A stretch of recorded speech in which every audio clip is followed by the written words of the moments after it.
If you want to make a difference and leave a legacy, I would tell you to find a mentor and seek knowledge. And turn around, find someone else who needs a mentor, and continue to pass the torch.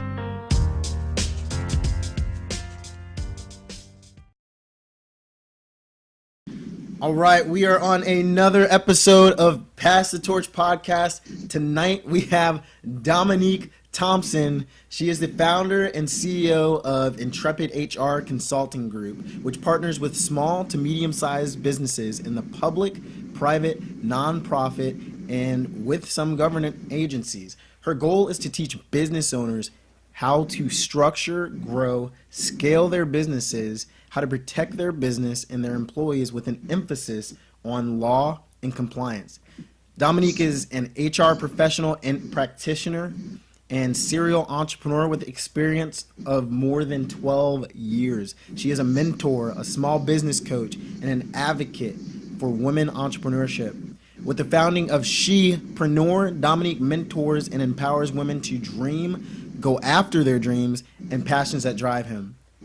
Her last name is actually Awesome Sauce, and we're gonna have to get the story out of that later. But her last name is Awesome Sauce. Just remember that. If you don't believe it, check her T-Mobile bill, and we're gonna have to ask her about that. She's a mother, a daughter, bestie, and love of his life, and he knows he's lucky. One of her most grateful accomplishments was finding her truth, standing in her truth, and living in that truth every moment, unapologetically. We are here with the one and only Dominique Thompson. Welcome to Pass the Torch podcast. Thank you. You gotta do the. They know. They're like, man, where are they? This is where the party's at. So, that's right. Thank you so much for allowing me to be on this wonderful podcast. I'm so excited. No, absolutely. With that introduction, just tell us your why for where you're at on your journey right now and getting into business in general. Okay. My why has always been my daughter. It has always been my mom. It has always been for women, period. My daughter, I always wanted her to see a positive role model. And it's not like she didn't, but, that was what my mother was for me and my sisters and for little, young girls in our neighborhoods. Like the relationship that I had with my mother, I could tell her anything. And she got to a point where she was like, okay, I'm not going to get upset, but that doesn't mean that you're not going to get in trouble. Okay. But she was always different. There was nothing that we could go to her and say, and it'd be like, or she'd be disappointed, or I mean, we had to allow her to have her emotions about what we did, or her feelings about what we did. Mm-hmm. But she always made it a situation where it was welcomed. So whatever we were going through, we went, we could go to her. And my mother got pregnant at 16, 17, and she overcame that stigma, that statistic, and went back to school. And then she opened up her business, and she had her business for 20 years. And so I saw that growing up. Like it doesn't matter what you go through. Yeah. You can overcome anything and put your mind to it. And I know that sounds kind of cliche, but it's so, so true. And my mother was a living example. She was the only one of her siblings that was a college graduate. And, sometimes back then that was unheard of to be a single teen mom, mm-hmm. And so she was just a fine example. And so I just wanted to make sure that was the example that I set for my daughter. And so that will always be the driving force for me to accomplish what I accomplished, so that my daughter sees that, because I saw that my whole life with my mother. No, I think that's amazing. Like, family, especially when it comes to our parents, have an intense impact on what we do in life, and so your mother's example was, showing you strength, resilience, and that just grit. I love that word, grit. And that example is what propelled you to do what you're doing right now. Yeah, it did. It did. She had a very successful business, and then after she left that, then she went into teaching because her background was in special education, and so she opened up a daycare in Detroit. She had that for 20 years and was well known in the neighborhood. And then she went after that into special education and adult education. And so my mother was a big proponent of getting education. She, you know, how moms are, is like, you know, what if that doesn't work out? You can always fall back. My mother was always about the fallback plan. Yeah. She was like, you know, no one can take that education from you, so make sure you go and get it. And so, you know, that was the biggest thing. And so she was always, you know, a strength for my aunts and my sisters, for my girlfriends who couldn't speak to their mom. Yeah. So I just saw how she was just able to light fires in people, drive people, love them. Yeah. You know, like, you know, people don't do that anymore. You know, my mom used to love women and used to support them and help them when they were struggling. And that. I mean, if I could be, you know, a percent of what my mother was to this world, she's still here, so I can't say was, but you know, what she gave to the world, then I'll be a happy woman. And so I want to give that to my daughter and to other women that I come in contact with. Yeah, absolutely. And the name of IntrepidHR, like, you know, was that intentional? That seems like it was specifically chosen. So what's the story behind that? Yeah, that was specifically chosen. About, let's see, 5 years ago, I was married, and, you know, I had followed my husband to 3 different states.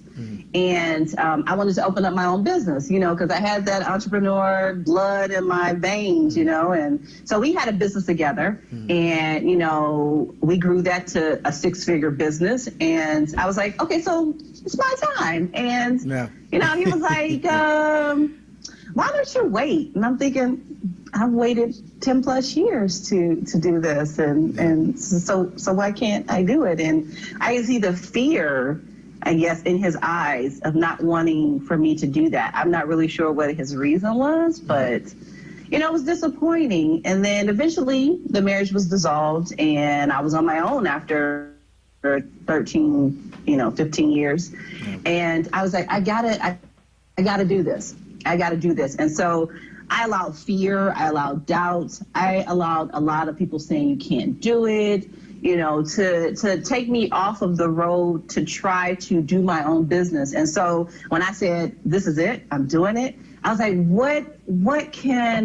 what will describe me and my business and how it will be, you know, how I will champion for my, you know, my clients, like, what is the word? And, you know, I'm like, you know, I'm like, okay, so what, I said, so what do you feel? Like, what do you feel? And I was like, fearless. I was like, but you can't say fearless, HR, because that's just like. We'll do anything. You know. So I went to look and see what a synonym for fearless was that would sound pretty cool. Yeah. You know, for me to be in front of people and say, you know, such and such. And Intrepid came up, and I said, oh, that's awesome. That sounds so cool. That sounds just like, yeah. So that's where it came from. It was like, I wanted, you know, I had to be fearless to be about my dream and make it a reality. And no more fear. It was like, we have to do this. And that's how I try to be when I work with women, is to instill fearlessness. Let's do this. We have the ability to birth the human race. There's nothing that we can't do. So that was the whole feeling and temperament behind the name. And I love it. I love it. Intrepid. It's like, you know, I think of ships that go out and exploring. They're the pioneers. And no, that's awesome. It's a synonym for fearless. That's awesome. Yes. Cool. And that makes sense. That makes perfect sense. Because, I mean, naming your company is like naming, okay, I'm not a dad yet, but I'm just going to make the leap, naming your child, you know? That's your baby, you know? And it's you're birthing this dream, you know? So it's very similar in the situation, because you are going to give everything to your dreams. Absolutely. And so that, as a mother, that's what I did. I went without my dreams to birth my daughter's dreams. And so it's the same thing. So I birthed this company to bring about structure and, scalability for small businesses and give them direction and consult with them and help them grow. So I'm birthing their vision as well. So it's definitely a labor of love, so to speak. I love it. So the fearless leader of Intrepid, Dominique Thompson. Yes. Tell us, like, if we were one of your clients, kind of what we would expect through working with you. Well, first you're going to be, what's the word? You're going to be informed, and I'm going to give you a lot of knowledge. And I'm not going to dump it all on you at the same time, but I'm definitely going to keep you informed and abreast of things that will wipe out your business. I work with a lot of small, medium-sized businesses where, they don't know to ask a certain question. Like, don't ask, how old are you? Don't ask if they're married or if they have children, or don't ask, you have a head wrap on, are you Muslim? So they don't know. They're thinking, oh, I just want to know to make sure that I'm making the best decision for my company. No, what you're doing is you are adversely impacting a possible protected class that's governed under the federal law. So when I deal with clients, I want to make sure that they're fully informed. So when they make decisions pertaining to their business from an HR perspective, that they know. And if they don't know, then they confide in me and they trust me to make sure that I make those decisions for them. So when you're working with me, we're going to communicate often. This will be your vision, your goal, your mission, but it's for me to protect you and your business. And so that's what you'll get with me. So whenever, I'm just going to go in there. Whenever people hear HR, you watch movies, TV shows, it's scary. They're like, oh, it's the people from HR. Like, you think you're going to get fired, or you think there's a big, event going down that they're not going to be able to recover from. Like, how do you fight? Sometimes there seems to be a stigma behind HR, but like, you have amazing personality. I'm already like, okay, I know working with you, you're going to tell me what I need to be successful, not necessarily something that I want to stay away from. Like, I want to work with you. So how do you get around that? HR for years, for eons, have always been the people who hire and fire. And so that's when they used to be called like personnel. And back then, that was the vision, was the hiring, fire. And it really wasn't really developed like it is now. Before I opened my business, I worked for a Fortune 50 company, and I was an HR business partner, and I supported VPs, AVPs, SVPs, directors, things like that. And we became a partner with them. So we helped them with trying to figure out how they structure their organizations, how they dealt with the people and how to motivate those people. And then we also did career development with them and their people. So HR has really gone under a change, an improvement. It has broadened its definition of human resources. It's about hiring and firing, definitely. But hiring goes way before you hire a person. Like, we have to be very cautious on how we set up the job descriptions to make sure that the candidate is fully informed on what they're going to be doing and the expectation, and then what they're expecting from the company. And so when you start to not have a situation where you have clear and defined job descriptions, then the end result could be high turnover for a company, and that is costly. So when I meet with clients, it's definitely a broader situation that they're going to be given as far as HR is concerned. It won't be just the hiring and firing, but it's definitely a situation where we try to be advocates for the company, of course, but definitely for our employees. We don't want our employees to be in hostile work environments where, they're being catcalled when they walk down the hallway and things like that. Like, HR has come a long way than what they used to be considered, which is the hiring and firing. We actually help with career development, get people from point A to point B, and HR is really knowledgeable on that, training them to be, expert leaders in their industry, in their field. HR is part of that. Learning development falls under HR. So that's my biggest thing, is that when I talk with people or when they see HR in, it's like, you have to have that camaraderie with them. open door policy, having, communicating with them often so they see you differently. People have to see HR differently other than when we come in the room, they're like, oh, shoot, where are the pink slips? Where are the pink slips? There are no pink slips. There are no pink slips. Like, we just want to talk to you and kind of figure out, what's going on, how we better situations. We are partners. I'm not here to fire you. I want to be your partner. And so that's what HR is becoming and is now currently. No, I love that. And the growing and the scaling the business, like how do you get that across to a company? Because it's absolutely about taking care of the employees, making sure that you're hiring, observing the right practices. And the unfortunate thing, firing sometimes is absolutely necessary, but the middle part where if a business is not growing, it's dying. There's no neutral, spot there. Like, what do you tell companies? What would you tell your clients? Normally, when I come with them, I want to know, what's your product or service and have you scaled it? So do you know with all the employees, so if it's a product, so to speak, then I want to know how many employees you have, how much product can they make in an hour, and then from that, what's the cost, and then how are you scaling the business to make sure that you're competitive, and then you make sure that you're making a profit. Because once you take care of overhead, payroll, benefits, things like that, you still got to make a profit. Right. Without that, there's nothing about that. But what I really like to get with businesses is to see how they're structured.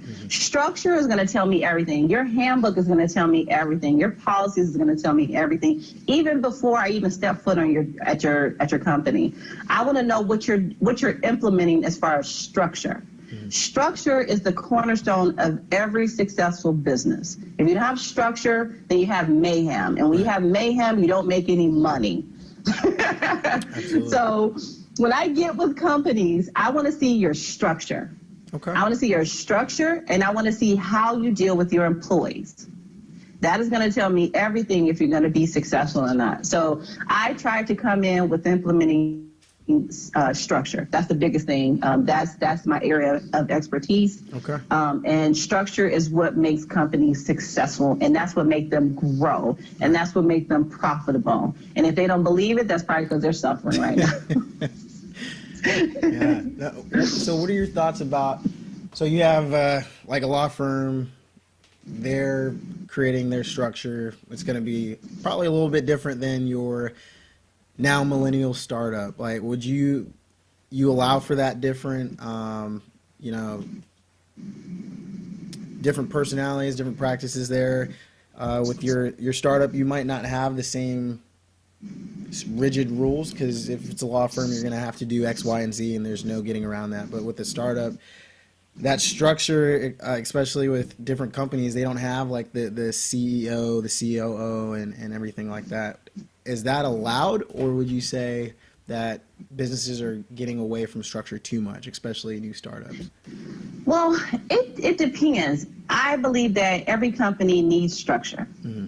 Somewhat. Some need more rigid than others, right.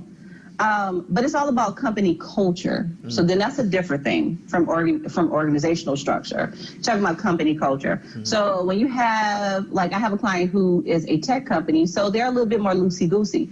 Do understand that you can create a comfortable or cool vibe type of culture and still be abiding to the law and compliant. Right. So when people hear structure, they think restrictions and strict, and we can't do anything, and we're flexible. Yep. No.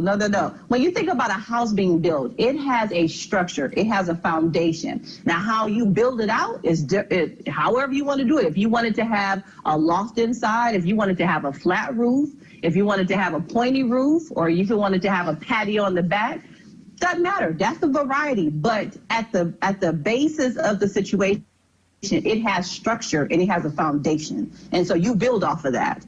So when I run into people where it's a startup or a millennial or it's a tech company or it's a, home health care or whatever the case, or construction, good old boy situation, whatever it is, I tell them, just because we have structure doesn't mean that you can have the company culture that you desire.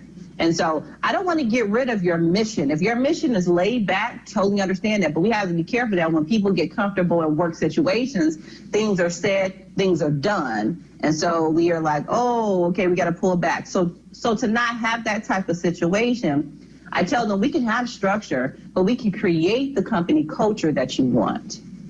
So you get the best of both worlds. No, I love that. That's a huge differentiation, and I mean, even when I look at different companies, that's something that I have to separate in my mind. So I'm glad that you actually pointed that out, and you did it very, very well. Well, thank you. So I want to kind of get into a little bit of, you definitely have the knowledge, the business acumen, and just the professionalism. Well, thank you. Getting into kind of what mentorship has, how that's impacted your life, and what role that plays in now. You said, say the question again. You said mentorship? Yeah, so your mom seems to definitely have a big impact on that. Did she mentor you, or did you watch her example, and that's where you're at now, and now because of that example you want to mentor others? Like, why is mentorship such a big thing in your life right now? Well, my mom was a great example of a woman handling her business and overcoming adversities. But when I got into the corporate world, I was normally the only African American in this corporate environment. So there were times that I would have difficulties, and so I would go to my mom because she had worked in corporate before. And so she became my mentor on how I adjusted to the corporate world and not seeing a lot of faces that looked like myself. So that was huge. But also, I grew up being such a tomboy, and I played sports. And so I had several coaches throughout my life that were mentors. I think a mentor can be the same as a coach. And so they just give you direction, and they give you great information and guide you in situations that without them you probably wouldn't be successful. So right now, even with my business, I have a great mentor coach. His name is Ojinga Carr. And he, in one conversation, was allowing me to have the clarity and focus to keep me focused and driven on how I wanted my business to play out. So mentorship or coaching is imperative. It's absolutely imperative if you want to grow, if you want to do a business, if you want to be successful in your life. It's great having those people who have been ahead of you.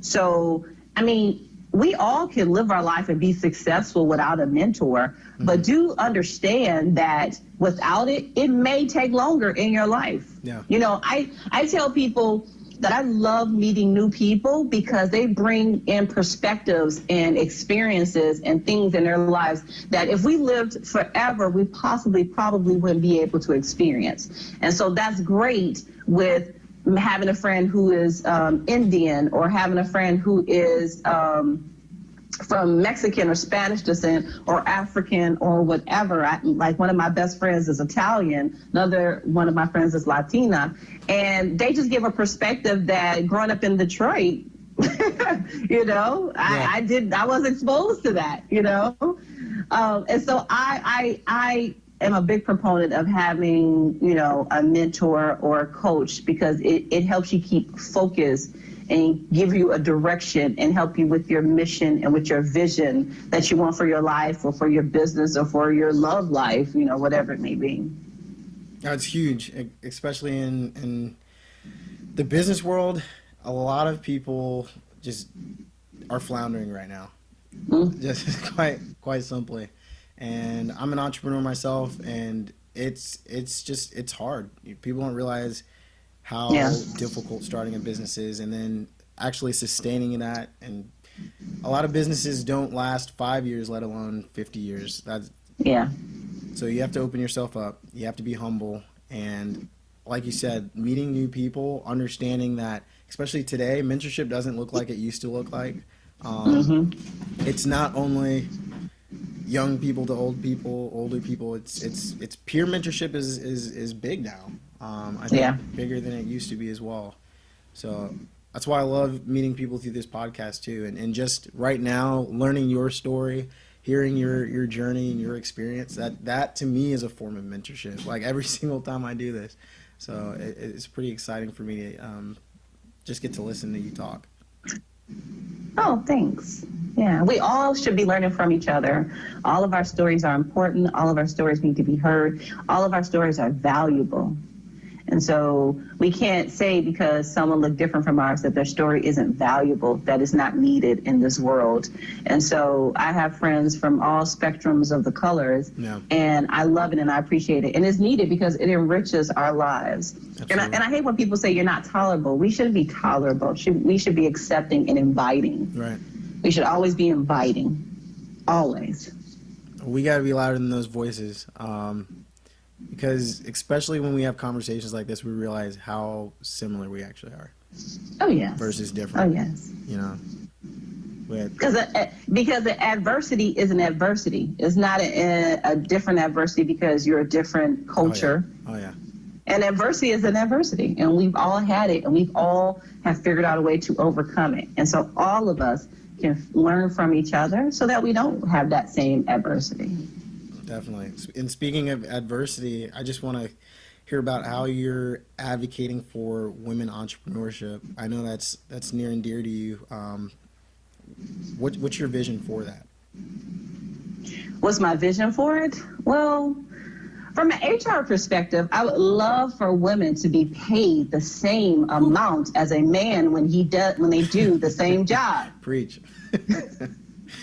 Can we please? Have we not heard of Lilly Ledbetter, where Obama had to write it into law that extended the period of time that a person or a woman could take to file a claim that she was, when she finds out, because Lilly ended up finding out way later, like someone sent her a letter, a secret letter and said, you know, you are a manager and Bob and Jim and Tim are managers as well, and you are not getting paid as much as they are. And so she went to investigating, and I'm sure she had some, retaliation and trying to figure out and fight for herself. But by the time that she actually did, it was too late. Like the parameters for her to do that was too late. And so under the Obama administration, he made it where it was a longer time. So if you found out, you could go back, or you could, be able to take care of it. So as far as women, empowering women and being a voice for women, I want them to be paid the same amount as their male counterparts for the same position.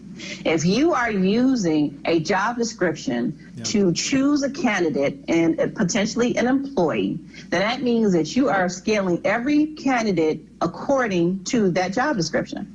So if you're saying that a person for this job needs a 4-year degree, and she has a 4-year degree and he has a 4-year degree, and they're going to be doing the same type of work, why aren't they not being paid the same amount? Women are getting paid 88 cents to the dollar. Do you know how empowering that 12 cents would truly be? Right. To further that cause? So that's huge for me. I'm a big proponent of that, and even in the sports world, Serena Williams just recently in the last couple of years really had to voice her disdain about her not being paid like her male counterparts. And they were saying that she was actually the headliner. Normally years previously, it was always like Andre Agassi, and it was always the males that were like selling tickets. Right. And these last 5 years, it was Serena that was selling out the ticket. Oh, yeah. So she was the big ticket, the big name on that ticket, and yet she still was not getting paid like her male counterparts. So from an HR perspective, and just because I'm a woman, that's huge for me. Like, pay us our money. No. Yeah. But furthering the cause of women's mission, like women have the highest numbers of women of people who are going to open businesses, and so I want them to be successful. So I love having conversations and being part of panels and being part of conferences and things like that to further that mission, to inform them of what they should be doing to continue to grow and scale their businesses. Because the amount of money that they're putting back into the system is in the millions, if not trillions. And so we want to keep making sure that we have female women own companies because they funnel money and they funnel employees into this system. So I'm all about furthering that mission, and if that includes mentoring, which I do mentor a few aspiring female entrepreneurs, then that's what I'll do. I'll keep that mission. And is that through SHEpreneur? Well, actually, it was just, a lot of these women kind of fell in my lap, Yeah. Because I would go to different networking events, or I would go to different places or on Facebook, and we're talking. They're like, wow, I didn't know that. And I'm like, yeah. And, a lot of people were like, I appreciate that you were telling me that, because, some people keep it to themselves. And it's like, when you get something, like I got a lot of this from my mom, majority of it from my mother, but other people. So when you get it, when you receive it, you got to give that out. You can't be stingy and hold it. Someone told me that when you hold the gift like this, you put yourself in a situation where you don't receive anything either. Oh, wow. So you're not giving anything, but you're not receiving it either. But when you do this, then that means you give and you receive it back. So it's the same, montage of paying it forward. So, I would be in these situations with women. They're like, well, thank you for telling me, and this, that, and the other. And then like I said, I stumbled upon one of the girls that I mentor now, and she has a great business idea. Mm-hmm. And so, I had to help her with the business acumen part and scaling her business and what to do and what to think and, who to go after, how do you present yourself, your 30-second elevator pitch, things like that she would have a hard time trying to figure that out. Yeah. I'm sure she's very smart. She would have figured it out. But how long would it have taken her where she could just been hitting the ground running and then having this great, fabulous business that she has and she's growing? So I love it. I love mentoring the women that I mentor, because I get something back from it too. I not only do I feel really good, but it sharpens your skill. Like it says, iron sharpens iron. True. Absolutely. And listening to you, if someone's like, man, Dominique Thompson is doing amazing things, I love what she's doing, I want her to be my mentor, whether it's a guy or a girl, what would you tell them? Like, what would you say is your expectation for that relationship? Okay, I didn't hear the last part. What is my what for the what? What's your expectation for you agreeing to be someone's mentor? Well, what I would love for them to come with is an idea, a big idea that scares them. I love it. I want a big idea that scares you. Do you want to make $50,000 these next few months? Yes, because that's scary. Yeah. That's scary. You want to bring about a product that's going to improve a heart valve pump or something? Like, come with this idea that's huge, big, that seems insurmountable, that seems like it won't be accomplished. Come with that to the table, and I will get you to the point where you cross the finish line. I love it. That's you do bold. that, That's you bold. do that, and you be dedicated, but come with that great big idea, come with dedication, come with fearlessness, intrepidness, come with all those things, and I promise that I'll help you get past the finish line. Oh, we got a visitor. Yeah, he's been causing havoc. We're talking about the cat in the room. A literal cat. I love it. So I'm curious, you probably have a library or something, I don't know, but you have obviously the passion, like you can hear in your voice, just this conversation. You were incredibly driven. If someone were to ask you what, like, a key resource that you use that contributes to your success, what would you let us know? I wrote something down when you said talk about the key resource that I use to. Well, I grew up in Detroit, and if you know anything about Detroit, we always are the underdogs. When we went against the Lakers, I think it was 2004, because, I mean, I'm part of the Isaiah era. I don't look it, but, There's people like, who? But actually, Isaiah, they went against the Lakers. They went against the Celtics. They went against the Bulls. And so we won back-to-back championships. But specifically the year 2004, when the Pistons actually had like this mosh pit of all these different players, and it just seemed to work. When they got to Detroit, we had Rasheed Wallace, Big Ben Wallace. We had Mr. Big Shot, Chauncey Billups, we had Richard Hamilton, we had Tayshaun Prince, and separately they were kind of like struggling, but when they came all together, it was like greatness. And so they went against Kobe and the Lakers in the finals of 2004, and everybody was like, "You guys are not going to get past game 2," and we swept them. I think I don't know if they either won one game or we swept them. So Detroit has always been known as the underdog. And when you growing up in Detroit, you feel that, but you also feel this different thing of fighter. Right. You know. So I am a fighter. I have always been a fighter. Not physically, because I'm too cute. I don't want to get hit in the face. You went there. And my mother's advice for when I got into a fight was to run. What? What happened to Intrepid? Well, we didn't have that vision at that time. We were trying to survive. So that's smart. my mother's like, run. I'm like, Mom. No, live another day. I can't. She's like, run. So we were, we had this burning desire to fight for what we need and what we want, and to prove others wrong. And so that has always been the underlying current for me, is that I know in every situation, when I was in corporate, I was the only brown, beautiful face, male or female. And so I was like, okay, one of my favorite shows is How I Met Your Mother. Yes. And I love when he says challenge accepted.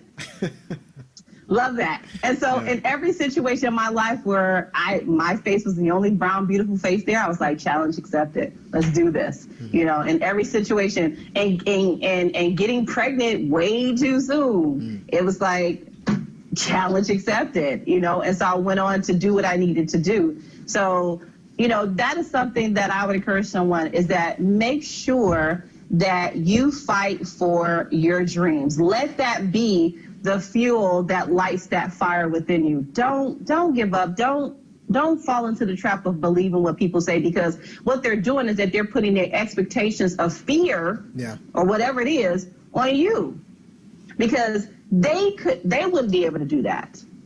And the fact that you are saying, I'm going to be this, that, and the other, or start a business or do this, that's their fears putting off on you. So then they'll say, oh, well, you can't do it. Who says it can't be done? It's been done. Right. We have proof. We have records. We have proof that it can be done. Obama was the president. It can be done. So I would tell people to make sure that you fight for your dreams. Fight for your dreams. You gotta do that. I love that. That's just thinking back to that game and knowing that, hey, look, even if you're an underdog, it's been done before. And looking at that example when especially when everybody's saying, hey, you're not supposed to win. You're not supposed to win. No one expects you to win, and it's only you.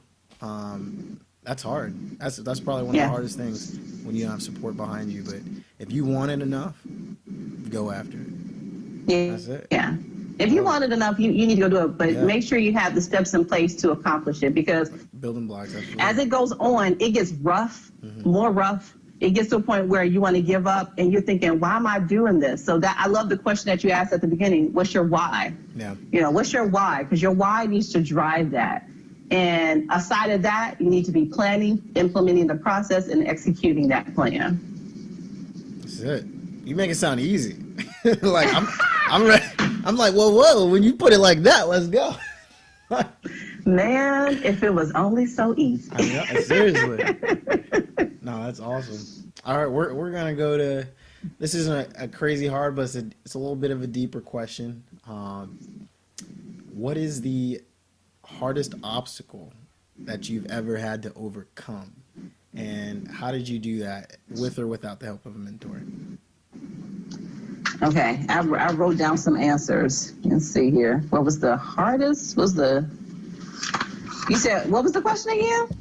What was the biggest obstacle or the hardest obstacle you had to ever face, with the help of a mentor or without? Okay. Well, I I look back on two different things. The first one was that, when I was growing up, I was grooming myself to literally be the first female basketball player in the NBA. That was my thing. I had played basketball awesome. until about 6th grade. Yeah. I had the AAU. I was ready. Yeah. And then I met this guy and I got pregnant. I was like, oh no. Dream deferred. Yeah. And the second one was my divorce. My goal was to be married to this person forever. And, in both of those situations, I felt like I let a lot of people down and that I was a failure, and I thought back to my mom, and my mom was instrumental, and my sisters, but my mother was hugely instrumental in me getting over those two huge steps back in the plan, And so without her, I don't think that I would have been able to get over it with the resilience and the tenacity that I was able to get over. I mean, yes, those were both devastating moments in my life. And I love that my daughter's here, but that wasn't the plan. Mm-hmm. The plan was something else. Yeah. The divorce was not the plan. Something else was the plan. And so when those two situations came about, it was devastating, and my mother was just hugely impactful in getting me in the right frame of mind to get it done. Okay, so you're pregnant? Okay, all right. It's not what was on the plan, but that's okay. Yeah. You're gonna be all right. And even though you felt as though the road was gonna do this, the road did this and then came back, but now we're back. And so with divorce, we thought the road was this, but the road went left and then it came back and then now you're back on track. So without her being there to guide me, but helping me have the right mind, like the right mind space for it, then I was able to tackle it with no problem. I tackled it head on, and both of those proved to be the best things in my life. I love it. The heart, and that's the thing that when we have hard setbacks in life or hard situations and we get through them and we realize, man, like I'm tough. That's the realization. And like if I got through that, I can get through anything. And that's powerful. Yes. Especially when you're a mentor and you're able to look at other people and they might be going through something, and now it's like our pain, or especially in your situation, or your situation is always, it's a blessing for that person, because now you can tell them, hey, this is what I went through and this is how you can get through it. I'm telling you, things may seem difficult now, but there is a path forward, and I didn't think I was going to be able to make it. I thought that my dreams and everything were going to be taken off the track, but if you do this and you really want to do it, you can make it happen. You can be successful. You can accomplish your dreams. Yeah. In those situations, you find out who you truly are at the core. Yeah. You find out if you're tough and if you need to be tougher, or if you are at that level of being tough and can just bull through it, ram through it. Exactly. So at the moments of adversities or situations that throw you off track, that's who you truly find out who you are, and if you're willing to take that next step. Because at those moments, that's what defines who you are and what you want for your life. Yeah. Those moments of adversity, the moment you fall, that next step is the defining moment of who you are, who you're going to become, who you need to become to get over this, and how you're going to live your life going forward. Because there's so many people who have devastating situations, they fall and they stay there. That's it. And that's not to say that they're brave. It's just to say that at that moment, they didn't have it. Right. And I'm not saying that it's not okay or that it is okay, but at that moment, they just didn't have it. So that next moment is what defines what you want for you in your life. So you have to make that next step. You have to figure out what is the plan after this? And that's what my mom was able to do. That's what my mentor has always been able for me to do, to realize, to understand. What's the next step? What's the next thing that's going to define this moment? Mm-hmm. You know, what's going to define this moment? What this moment is going to define who you're going to be, how tough you are, how resilient you are, how you're going to get to the next step. This moment right here, getting pregnant at 19, that's going to define who you are. Yeah. You know, what you do next is what's going to define who you are, what you are right now, and what you want for your life moving forward. And so her guiding me through that helped me, so that was a life skill that I was able to do every time I was disappointed or something came up that wasn't expected. Yeah. You know? Relative, it's like, I'm good. And what you're saying, like, you make me think of, you know, people talk about success as a ladder, but, you know, life in that journey, it's really a jungle gym. You know, you have this obstacle here and that right there, and sometimes you got to climb the monkey bars, and other times you got to use the seesaw. It's not this, you know, static ladder where you just keep going up. It's multifaceted. There's a lot to it, and you know what? Like you said, you've been through a lot. The experiences that I've been through, I'm thankful for them.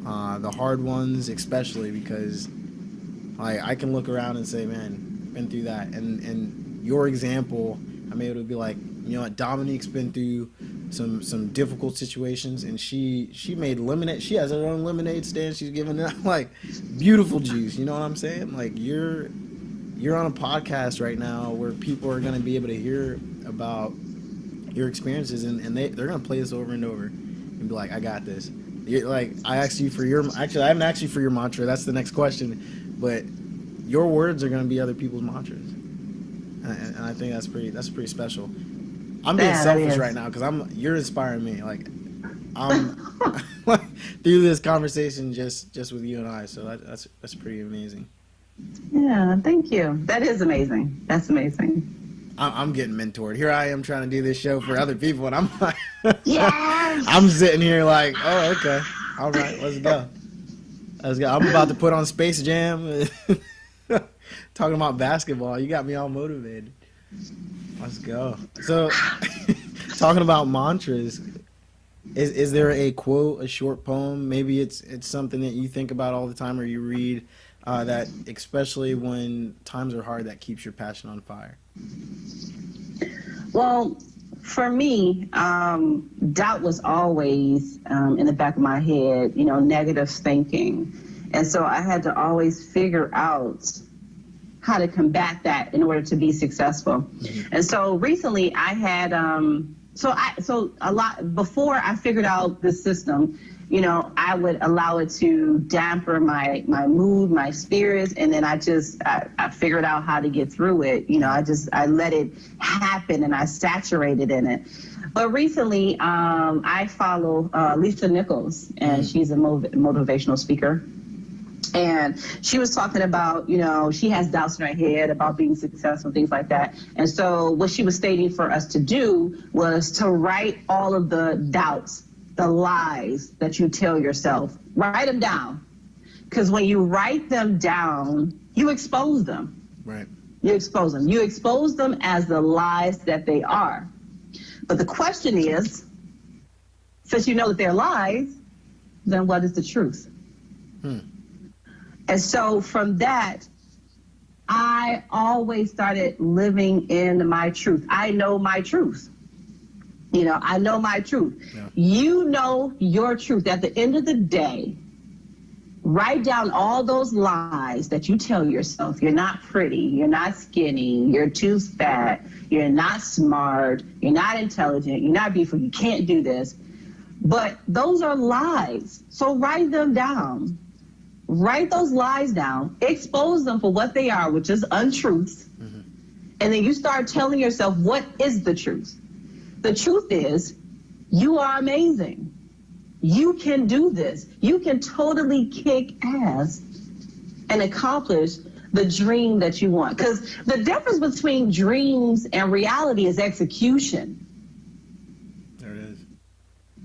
And so what you want to do is always be living in your truth. So when you living in your truth, you are quieting those lies. You're quieting those untruths. You're quieting that doubt. Because once you quiet that, you have an obligation now to live in your truth and be great and accomplish great things, because now you have the motivation and the force behind what you need to do to get it done. So write those lies down, because that is truly what there are. Because if you've gotten through teen pregnancy, if you've gotten through a bad divorce, if you've gotten through, you had a business and it closed down because you just didn't know how to manage that, and now you know. You know, if you dropped out of college and now you're 50 and you want to go back. If you're 65 and you got this great idea, but you think because you're too old, you can't, hang with the big boys. If you had anything, any adversity, guess what? Those are lies in your head that you're telling yourself that you can't do this. When in actuality, you've overcome those things. So the things that you're saying in your head are lies. So expose them for what they are. Write the truth and then live in that truth, and be brave and courageous, because living in your truth is no joke. That's a whole different thing, Absolutely. We can live lies. For some reason, we can live in lies all day, twice on Sunday. But when you start talking about us living in our truth, that takes bravery. That takes courage. And if you've been through anything, you've already displayed courage. You've already displayed it. You already displayed resilience. You've already displayed being strong. That's your truth. You are amazing. You're wonderfully made. That is your truth. And you can do whatever you want to do. Whatever that dream is, it can be accomplished. Wow. I'm trying not to let you off the hook now. Oh man. We're at the last portion, and I'm curious what you're going to say now, because I feel like you have definitely just gave value after value after value. And I guess this is going to be the summary of it, but we're at the pass the torch portion, which you have been doing the entire time, like just passing knowledge. Thank you. We've arrived at the time in our program where our guest, Dominique, has 1 minute to pass the torch and leave a legacy. Like I said, she's been doing it the whole show. We all know that a mentor is a person who has achieved a level of success that we desire and can effectively guide us to success as well. Based on the success you, Dominique, have achieved at this point in your life, if you could pass the torch and leave a legacy message to your former self and anyone in a similar situation, how would you pass the torch in one hot minute? Wow. Okay, so there's a song called Don't Stop Believing. Oh, yeah. Okay, so I had to sing that. And I know it's cheesy, but when you think about the words, I want people to understand, don't stop believing in you. Don't stop believing in that dream that scares you. Don't stop believing in what you can accomplish, because doubt and fear has always been a dream killer. Always. But when you continue to believe in yourself, believe in that dream, there's no stopping you. But you have to continue to believe in the fact that not only is your voice valued and valuable, your existence was needed. God made mountains and stars and galaxies, and he thought highly of us to make you. And so your voice is valuable and it needs to be heard. Your dream is valuable and it needs to be in reality. So don't stop believing in that. Don't stop believing in you. There it is. Knowledge is dropped. Knowledge dropped. Dominique drops mic. Passing the torch. You've been on another episode of Pass the Torch podcast with Levante and our fearless leader. You need to watch her and watch her closely, because she's going places, she's doing big things. Dominique Thompson. We are reminding you to seek knowledge and pass the torch. Yes.